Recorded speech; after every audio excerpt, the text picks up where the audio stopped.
Welcome to another CEO Wisdom podcast. We have Julian Harris with us live from Sydney, Australia. He's co-founder and CEO of RobobAI. We're going to talk about his company today, supply risk management, his background, artificial intelligence, not his first company. He's a serial entrepreneur. This podcast is brought to you by podpire.com. If you want to start or scale or monetize your own podcast, you can go to podpire.com. Julian, welcome to the pod. Tell me a bit more about yourself and what you're up to nowadays. Thanks, Charles. Great to be here. And hello, Mexico. As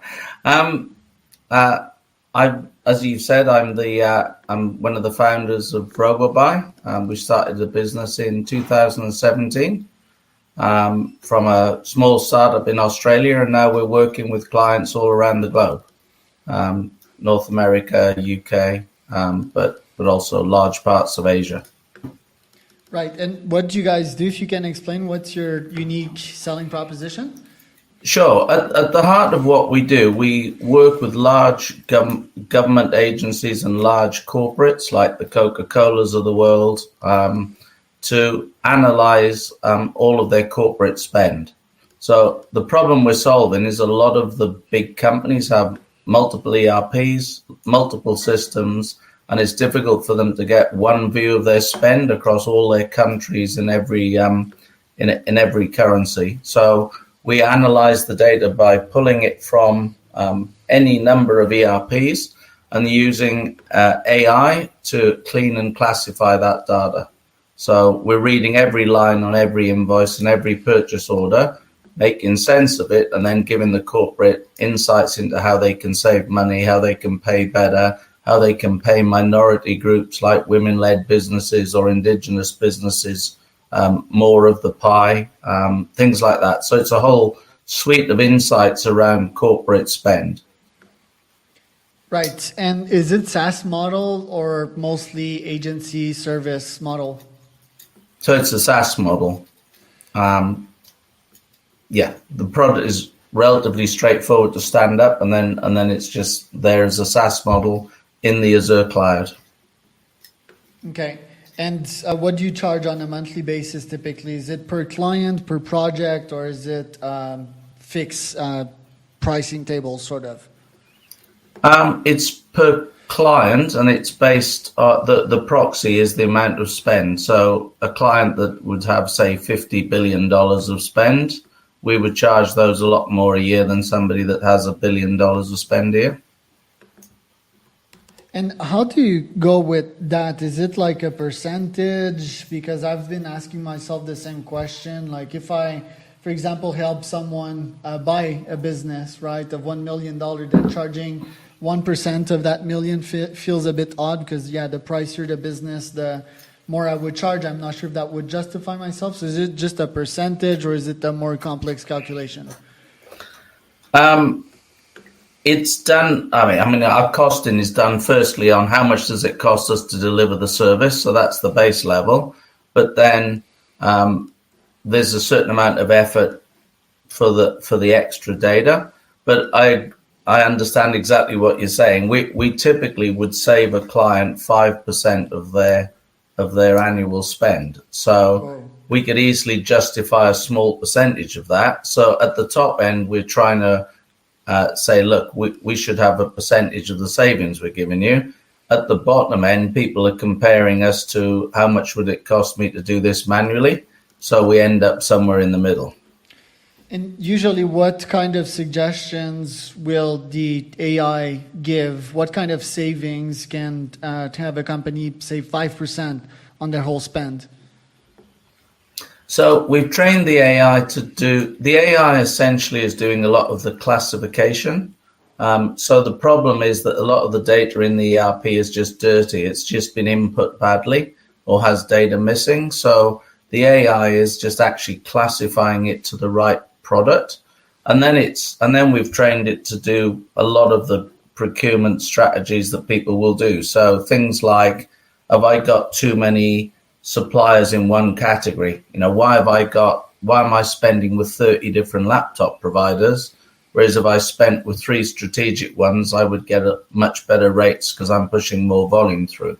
Or how much of my spend is on purchase order how much of my spend is on contract, how do I manage my small spend, my tail spend as they call it. So there's a bunch of strategies that procurement people have been doing forever that we've effectively baked into the AI brain to actually come up with these insights out of the box. Right. And on what kind of data do you train it? Is it like internal data? Or do you have a data provider that feeds you? And who is structuring that data and making sure that the AI is well fed? So since 2017, we've probably built up a data lake of over $1 trillion of spend. So we train it on real data, basically. On data that we've pulled through. We've got a whole data team that spends their life curating data. Obviously now with things like ChatGPT and some of the large language models, there's the ability to build a lot of your own synthetic data on top of that. But traditionally, we've just trained it on the data that we've seen come into the platform. Tell me about your go-to-market strategy when it comes to targeting large enterprises and governments, which I have almost zero experience in.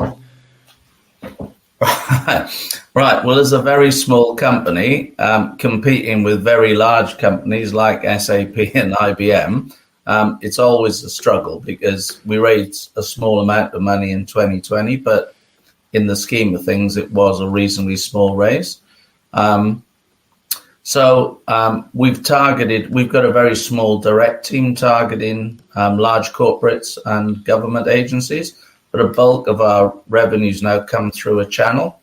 So MasterCard have taken our platform and white labeled it as the Global Treasury Intelligence Platform, and they are selling it globally through their banking system. So I've always used channel where I can. Also, some of the big consultancies like Deloitte and Accenture will resell it as well, because we solve a problem that quickly and cheaply that they would find hard to solve on their own. Right. So what channel do you use? Is it personal network and contacts, or do you actually do ads or cold outreach, for example?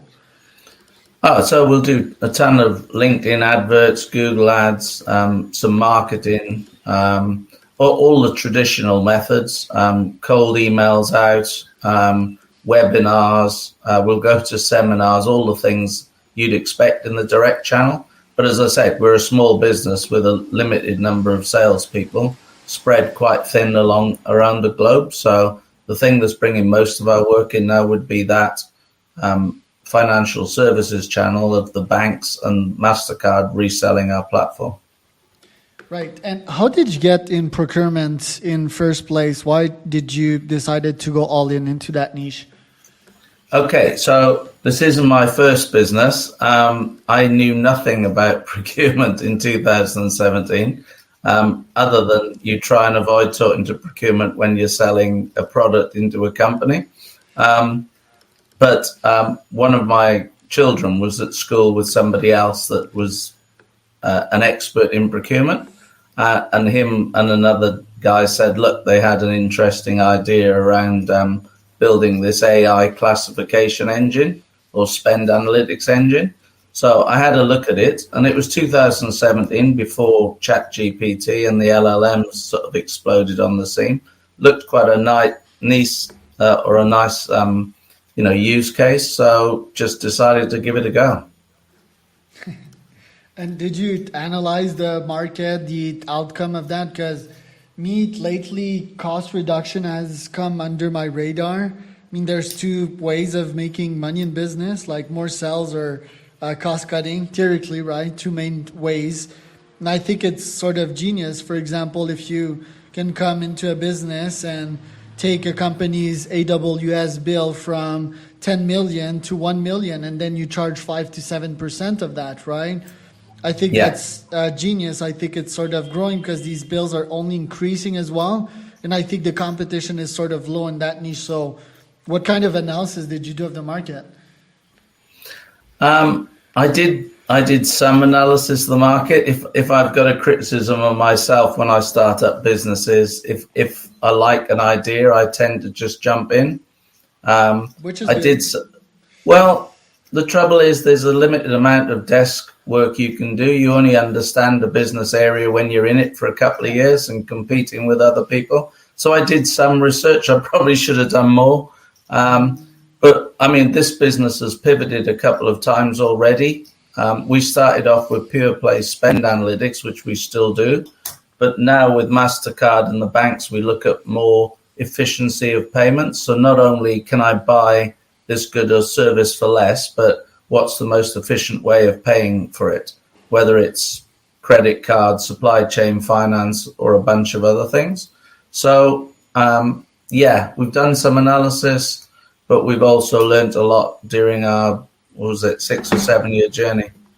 Yeah, well, it's not your first startup, right? So you've got a nice gut check here, and you can't really know what's happening in a niche up until you actually jump right in and start getting data, feeding massive data to your brain, sleeping on it, analyzing, brainstorming with humans and AIs, and eventually you reach a conclusion / product market fit. The only danger is like when you raise capital before you have product market fit, right? Because then you owe something to someone. Do you feel that you have a product market fit right now, and what would it take to get there? That's a great question, because when we raised the money in 2020, we felt we had product market fit because we'd done quite a few reasonable sized deals to different companies around the world, Coca-Cola being one of them. So we thought we had product market fit. I don't think we've ever got to the product market fit stage where we're just absolutely scaling. So I'm not sure product market fit is black or white. I think product market fit quite often is, we've got reasonable market fit, but we haven't got that market fit where we're a rocket ship. And that's what I spend my life looking at every day, because as we know in business, sales solves everything. Yeah. I've never had a problem delivering anything technically. The problem is always feeding the beast. Yeah, correct. And the typical definition of product market fit, I guess, is like 1 million ARR. But in my opinion, it's like more of a gut feeling. What I mean by gut feeling is that it's a complex equation, right? That you would have to define. There's probably 25 metrics in there. If you would ask your gut, like, why do you think this is going to scale? Why do you think competition is not getting higher and so forth? It's a complex equation, but I think eventually, yes, it can be solved through sales. As a cold email guy, I'm all about like testing my thesis via cold email as well, even before I launch stuff. But that alone is enough to confirm me if I have something good or not. The number of replies, the number of sales meetings, the close rate, if people are buying or not, if people are coming back.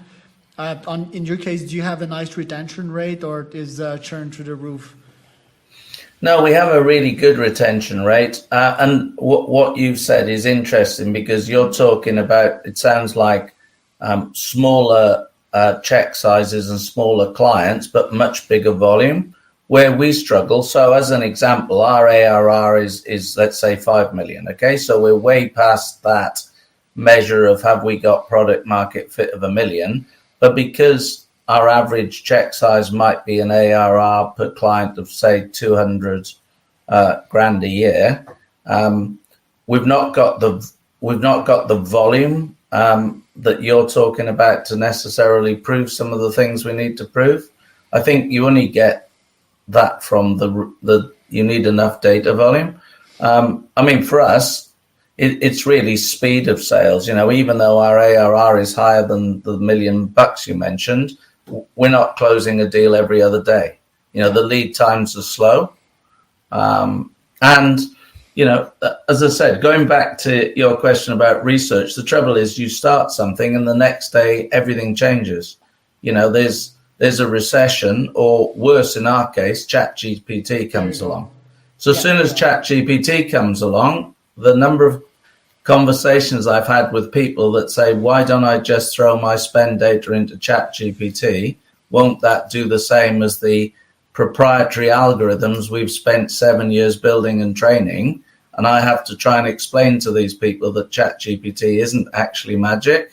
So something like that, for instance, is a tailwind for us because everyone now thinks it does everything. Interesting. Yeah, it's like in ChatGPT, I mean, they sort of fixed the hallucination problem, but at the corporate level, you can't really afford to have these hallucination. Prompting is hard. Well, at your level, you're probably not prompting. It's probably like coded in Python and so forth. But yeah, there's a lot of refining, and it's a cat and mouse game to feed an AI to have it return consistent results. So lots of value on that level. But yeah, like you said, huge sales cycle, right? You're selling to big enterprises and governments. Governments and enterprise, to me, there's probably a reason why I stayed away from them, is that it's like super long. But I could certainly, and long and bureaucratic, I should add, but I could certainly see an AI that would drastically accelerate the outreach process and the decision-making process if there would be such a GTM AI in the niche of helping shorten the sales cycle when it comes to selling to governments and large enterprises. What data pieces would you feed it? Is it to outreach ABM style, so account-based marketing, to all these people at the same time? Is it to get them in a room at the same time? Like, what could accelerate the sales process at the client level you're selling at? So we're using lots of outreach programs, and more we see AI based sort of lead generation tools. So there's a few of them out there. So, I mean, you'll know more of them than me, but, you know, a lot of them will analyze the sort of posts of people in LinkedIn and understand whether they've got a propensity or an issue with spend or procurement, and then target them with a tailored email and try and get them in the funnel and then nurture them with newsletters and things like that. I mean, I think that whole lead generation, early sales funnel is absolutely ripe for AI, and there's lots of people jumped into that space. Yeah, Phantom Buster for that to. Indeed, I think we use that one. Yeah, $90 a month. It's pretty efficient, and what I like doing with Phantom Buster is scraping people that liked someone's post, right? Which would signal that they are into what this person is selling. That's a micro niche in terms of GTM. One thing I've been on to today, I'm going to publish a video about that soon, is scraping a company's 10K. Since you're targeting like big enterprises, like annual statements of public companies, you scrape that and you feed that to an AI, and you find in the 10K that they are panicked about their $100 million spending on laptops, right? And then you can outreach on top of that. What do you think of that idea? Yeah, I think that's super smart. I think there are companies out there analyzing company reports. I think there's one I've met that are doing it as a niche for banks to help them target clients. So analyzing their annual reports. I think, things that we do would be, once we understand people's spend, we also will give them insights around risk. So we might analyze their supply chain for, let's say, modern slavery issues. Now, every big corporate would have something like a modern slavery statement. So there's several areas you could go and scrape. You could go out and scrape their website and see whether they've got a modern slavery statement on there. But also, as you say, you could analyze their books. Their books, again, easy to scan and analyze that with a large language model and come back with all sorts of insights. So yeah, we've probably only seen the tip of the iceberg in terms of information and using AI as a sales tool. Yeah, the modern slavery is a good idea to scrape that on their website. I'd use clay.com. They have a clay gen that goes on the website and can analyze all sorts of things. And one other idea would be, and that I'm using nowadays, is a calculator, right? So in a cold email, straight up, you mention to them that, hey, I saw in that 10K that you're spending 100 million on laptops. If you use us, you'll save 5%. We charge 20% on the 5%. Here's your ROI after using us, right? So you build a calculator using that. I think that would be quite smart. So what are your top goals for the remainder of the year as a CEO? Well, KPIs are always all about increasing the top line. We're just around break even. Didn't quite make break even last year. So all of those metrics expand into more regions. We're pretty strong in Australia. We've done some work in the UK, some in the US. I'd like to do more in the US. So yeah, a range of KPIs. Most of them are financial, particularly as I don't think anyone really knows where the economy is going still. It still seems to be going sideways a little bit. Yeah, with the elections, it's crazy. But that's going to be soon over in a month or a bit more. As a serial founder, serial entrepreneurs, what would be your top 3 lessons for young founders out there?